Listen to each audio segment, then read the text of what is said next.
Hello and welcome to Katrina's Creations. This is day 5 of the Christmas in July. If you haven't already entered the Christmas in July fairies, I will be drawing a name and announcing it on July 10th. So you can click the link here to get to that entry video. I'll also put it at the end of this video. Today, before I do the unboxing of the mini skein, I was going to talk about this. This is what I keep my tatting in. Now, if you're not familiar with tatting, let me show you. Tatting, I have some that I have made quite a while ago because this is not something I am very proficient at all. It's a lace making technique. So here is some of it. There you can see it.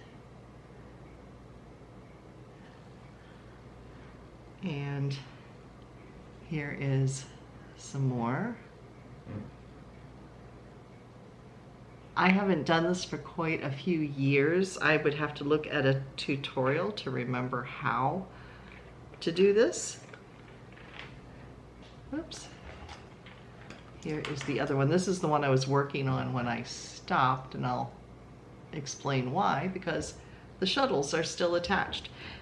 Now there's two different ways that you can do tatting. You can use shuttles, and that's what these are. You wind the yarn here, and shuttles come looking a little bit different. There's this one, which you can see the yarn is in the middle, and it has a little hook on this end, and you literally can open it. It doesn't pop apart or anything, but you literally wind it by just wrapping it within the shuttle. So I have two of that type.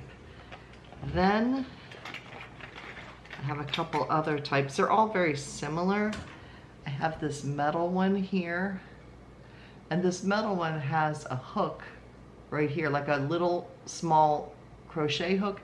Now this one, I'm trying to remember, the bobbin does come out because it's not open on the sides like these are. So you literally, it's not easy to do, but it does pop open, and then you wind your bobbin, and then you insert it into the shuttle like that. So there's that type. And then the last one I have is like the metal one in that it is not open on the ends. The bobbin pops out, you wind it and pop it back in, but the hook on the end of it is a literal crochet hook. So there's that type, which is the type I have done. And then there is also needle tatting. Now needle tatting actually looks a lot less complicated than the shuttle tatting. They both produce the exact same thing. It's just two different techniques to do it. The shuttle tatting can be a little more cumbersome because you're trying to work with two hands at once, where a needle, you're winding things onto the needle and then pulling it through, almost like when you would make a French knot. But you do need to use a special type of needle. This is not specifically a tatting needle, but it would work for it.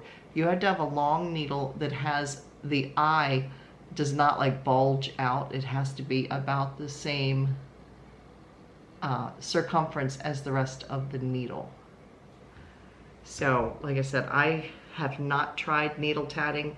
I've watched it and it looks much easier than what I'm doing.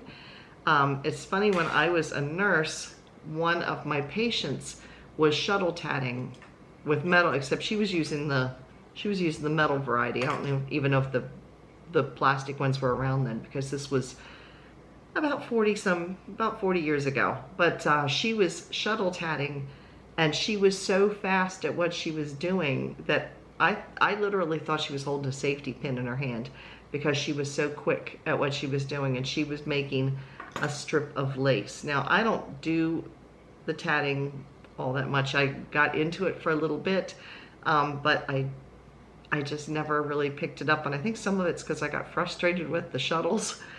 So I might go back and try the needle tatting at some point. If you would like to check out a tutorial on how to do needle tatting, One of the viewers here actually also has a YouTube channel. It's Spring the Fiber Enthusiast. I will put a link to her channel down below. She does tutorials, and some of those tutorials are for tatting. So, and it's for needle tatting. So if you want to check it out, you can.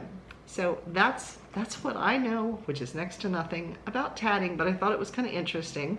And tomorrow, I'm going to be talking about and explaining what Tunisian crochet is. So that will be tomorrow's video. So now we are on to opening up the next bag and seeing what we've got here. So not looking, shuffling the yarn around.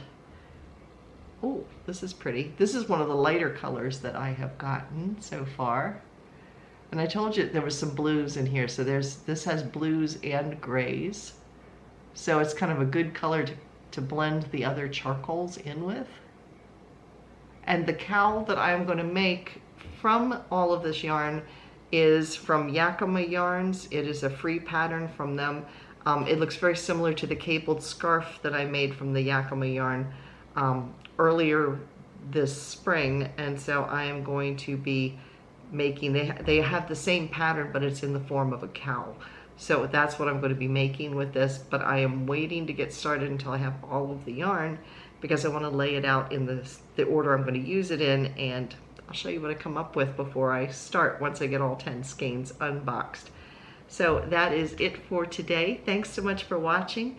I will see you again tomorrow. And yeah, tomorrow will be day 6. So yeah, we're halfway through as of tomorrow. No, today is July 5th. Yes, I'm off on my dates anyway. Yes, so today we are officially halfway through the Christmas in July. So again, if you haven't entered, make sure you do that so that you are entered for the Christmas in July Fairies giveaway. Thanks for watching, and I'll see you all tomorrow. Bye, everybody.